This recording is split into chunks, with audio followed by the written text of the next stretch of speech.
Happy Valentine's Day, YouTube. Thomas L. here. Now, just a few minutes, I did my top 10 favorite romantic comedies. So now I decided to do a top 10 list of my 10 favorite romantic drama movies. So, that being said, here it is. Coming in at number 10 is Blue Lagoon. Now, this movie has like a 9% on Rotten Tomatoes. I'm sorry. Blue Lagoon is fantastic. Of course, the sequel, that's whatever. But Blue Lagoon with Brooke Shields and Christopher Atkins is really great. I mean, it's of course where Brooke Shields and Christopher Atkins, play like teen lovers who is like abandoned on a desert island after pretty much their supervisor, dies, and so they pretty much are. Let's just say they pretty much grow up on the island, and they also discover like love and loneliness and a few other stuff. I mean, this is a movie, of course, about survival, and it's also romance as well. I really like the chemistry between both Brooke Shields and Christopher Atkins. Boy, Christopher Atkins doesn't really do anything anymore. I mean, it'll be cool seeing like a little comeback from him. But Brooke Shields, I mean, she was a golden child back in the '80s. Of course, she did Blue Lagoon. She also did Endless Love. She was always great. But I think Blue Lagoon is probably her best work. I mean, it's the chemistry between the two was good. The romance was on point. I mean, if you guys never seen Blue Lagoon by now, do yourself a favor, check it out. Check out the original one. Don't really bother with the sequel. I mean, I think the sequel had Mila Jovovich, before she played was it Resident Evil. That one sucked. The Lifetime remake wasn't all half bad, but the original is where it's at. Definitely check out that one. I mean, I think it got released in the '80s, I believe. Boy, no, wait, it got released in 1980. Yeah, I believe this came out the same year as Friday the 13th. Wow, 1980 was a decent year for films. But anyway, Blue Lagoon is definitely a really good one. All right, coming in at number 9 is Before Sunrise. Now, this is a really decent trilogy. I mean, there's of course Before Sunset, Before Midnight. I'm actually going to go with Before Sunrise instead, which is of course directed by Richard Linklater and stars Ethan Hawke and Julie Delpy. This is a really interesting trilogy. I mean, of course, in it stars Ethan Hawke as American Jesse, who meets Celine, played by Julie Delpy, who's a student with Harris, and after like long conversations forms a surprising connection between them. Jesse convinces Celine to get off the train with him to Vienna, and since like his flight to the U.S. departs the next morning, and he has like no money for lodging, they of course wander the city together and talking and all that. I mean, I always like the chemistry between both Ethan Hawke and Julie Delpy. Their chemistry was always on point. Richard Linklater did a good job at directing. Yeah, I mean, this is a really cool trilogy. I mean, lots of people will consider like add this in their like favorite trilogies of all time. My favorite trilogies, but it's definitely a really good trilogy. And if they announce that they're playing like a fourth installment, I'll be down to see it. These are really cute and charming little films. I mean, if you guys never seen like the before trilogies, you guys should get on them because they're really good. And it all has to do with the chemistry between both Hawke and Delpy. All right, coming in at number 8 is The Bodyguard. Now, of course, this features Whitney Houston's classic song from The Bodyguard. I will always love you. That's a classic song. I mean, I can't record that song won the Oscar for Best Original Song, but if not, that's definitely a snub because that's a really good song. I mean, who knew? Who knew that a movie about a Secret Service agent, who becomes a bodyguard will fall in love with like a pot diva. Could work out so well. It works out pretty well. I mean, the chemistry between Kevin Costner and Whitney Houston, of course, was incredible. I mean, The Bodyguard is an iconic classic, and yeah, I remember hearing like rumors about a remake of this. I mean, I'm all for remakes, but a Bodyguard remake could not work. To be honest, yeah. I mean, the chemistry between Costner and Houston is just too amazing to recast.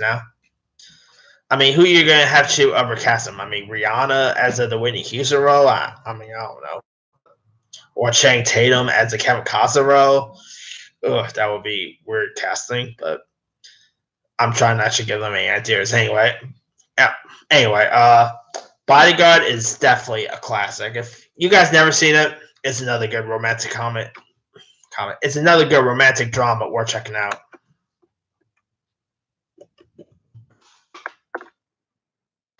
All right, coming in at number 7 is Romeo and Juliet. Now, this movie was directed by Baz Luhrmann and is, of course, like a modern retelling of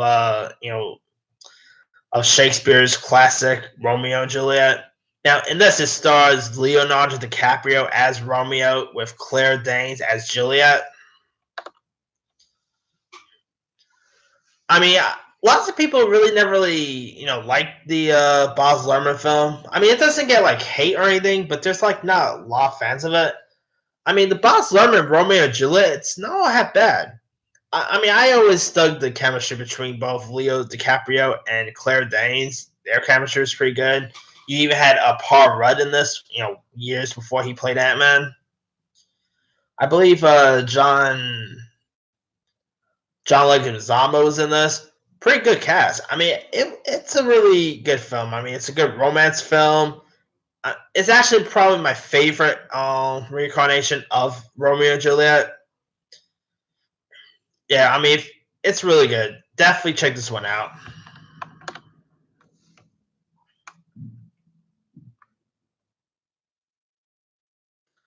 All right, coming in at number 6 is Eternal Sunshine of a Spotless Mind. Now, in this, it stars Jim Carrey, and it's a very different Jim Carrey role. I mean, here in it, after like a painful breakup, Clementine, played by Kate Winslet, undergoes a procedure to erase memories of her former boyfriend Joe, played by Jim Carrey, from her mind.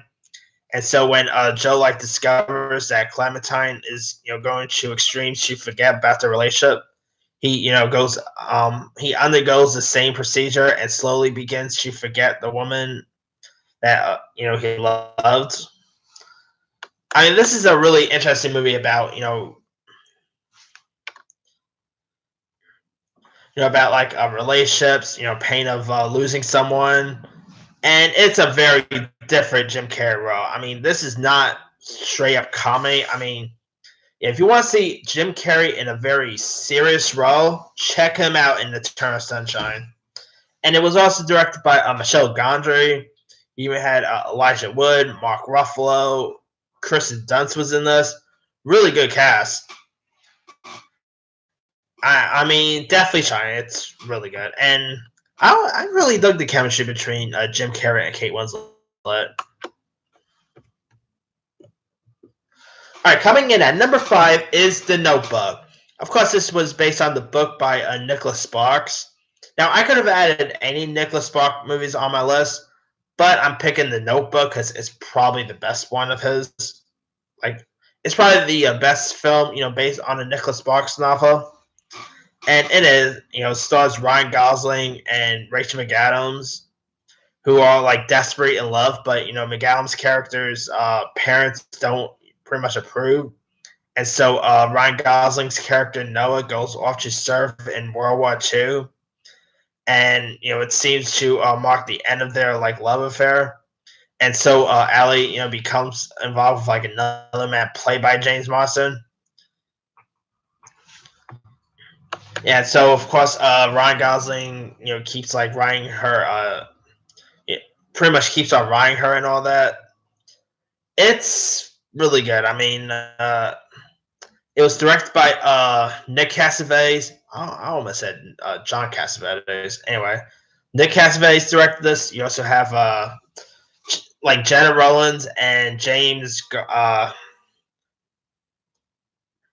I almost said James Garland. I mean, Jenna Rollins and James Garner. Played the older version of Gosling and McGowan's character.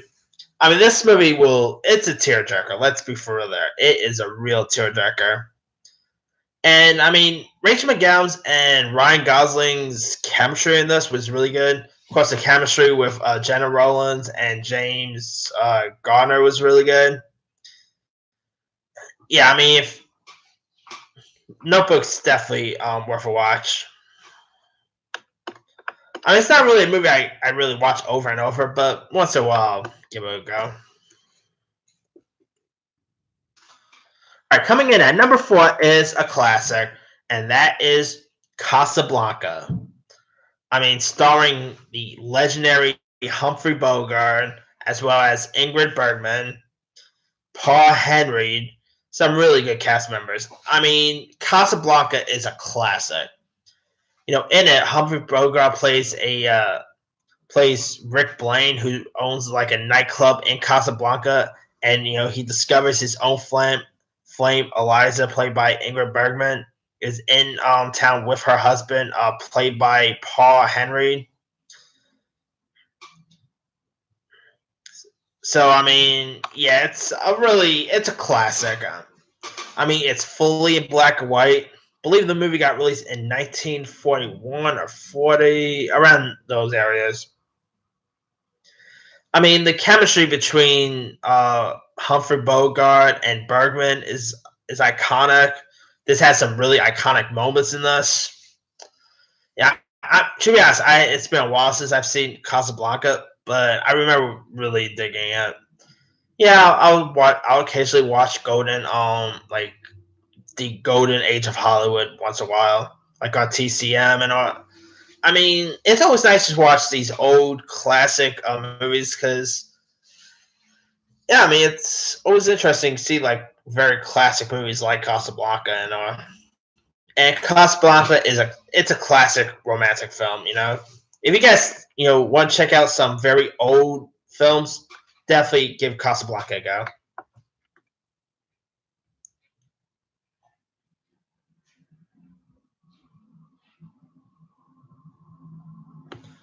All right. Coming in at number 3 is Dirty Dancing.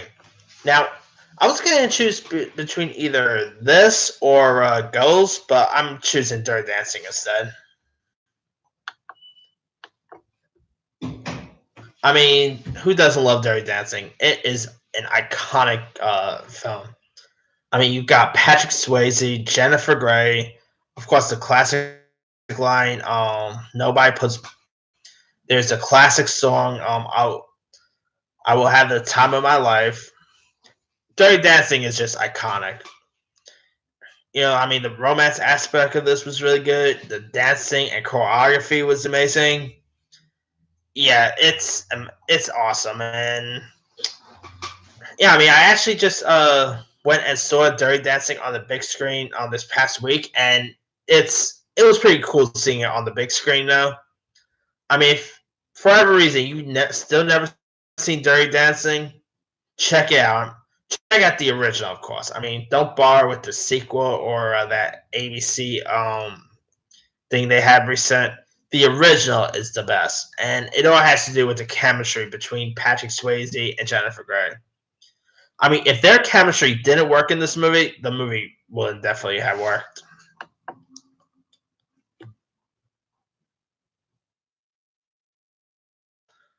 All right, coming in at number 2 is pretty much another classic, and this is the Oscar-winning film Gone with the Wind, directed by Victor Fleming, who of course directed pretty much my favorite movie of all time, Wizard of Oz.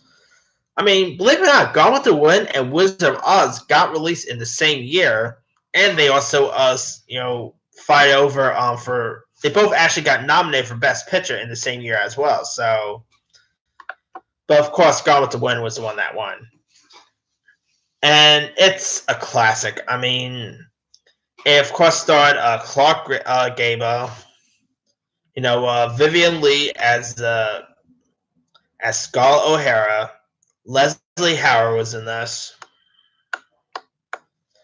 and Gone with the Wind got released in. Of course, it got released in 1939 because it got released the same year as Wizard of Oz. I definitely remember that one.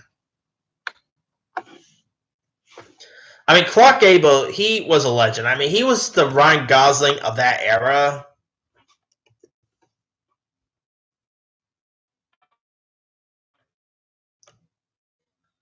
And yeah, I mean, so like the chemistry between Clark Gable and is iconic. And the movie also featured Hattie McDaniel as the maid in this, and believe it or not, Hattie McDaniel was actually the first African American woman to win at the Oscar for Best Supporting Actress. So definitely well deserving there. I mean, if you guys still never seen Gone with the Wind, definitely check it out. I mean, it is like really long. Like I believe it's about 3 hours long. I mean, this is not really a film I can watch over and over. To be honest with you, I can pretty much watch this movie only once, and that will be it. Because it is a real long film. I mean, but it's still a classic, and yeah, the movie still holds up today. And I'm kind of surprised that no one ever went ahead and like tried to reboot it or anything. But hey, probably for the best of it. I mean, could a reboot of Gone with the Wind even work? Let's be for real there. Anyway, all right. Now coming in at number one for the best romantic drama ever, my number one pick is Titanic. Of course, this is about the infamous Titanic ship sinking in 1912, and of course you got there's of course a love story here with Leo DiCaprio and Kate Winslet as Jack and Rose. There's of course that classic scene where Leo DiCaprio is saying, "I'm the king of the world." Now, also this movie scored like one Best Picture as well, and it's also one of the highest grossing movies of all time. Well deserving, because I mean, Titanic it's a classic. The movie got released in 1997, I believe, and it still holds up today. It's a masterpiece. I rarely use that word a lot, but it's really good. I mean, it is really long. Like I believe it's about 3 hours or something like that. But it's I mean, I admit I always thought they should have maybe like cut out some scenes to make it a little shorter. But other than that, it's still amazing. And of course, it has the classic Celine Dion song.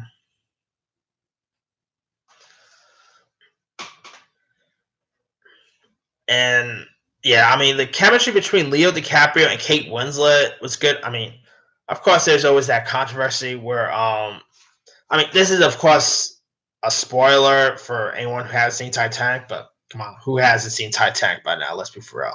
Anyway, of course, Leo DiCaprio's Jack character pretty much dies, and on the during the iceberg scene, and yeah, that scene will. Lots of people will tell you how sad that scene was.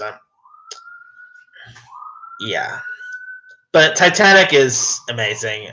Of course, you have had the late great Bill Paxton in this. Billy Zane was also in this film. It's also pretty much probably one of my favorite James Cameron movies. He did a great job at directing.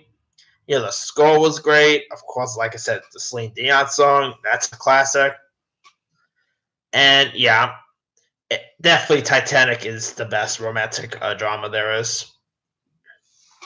But anyway, that's pretty much it. Let me do the quick rundown. Number 10, Blue Lagoon. 9, Before Sunset. 8, The Bodyguard. 7, Romeo and Juliet. 6, Eternal Sunshine. 5, The Notebook. 4, Casablanca. 3, Dirty Dancing. 2, Gone with the Wind. 1, Titanic. Now, there's a few other ones I could have added. Let me pull up the.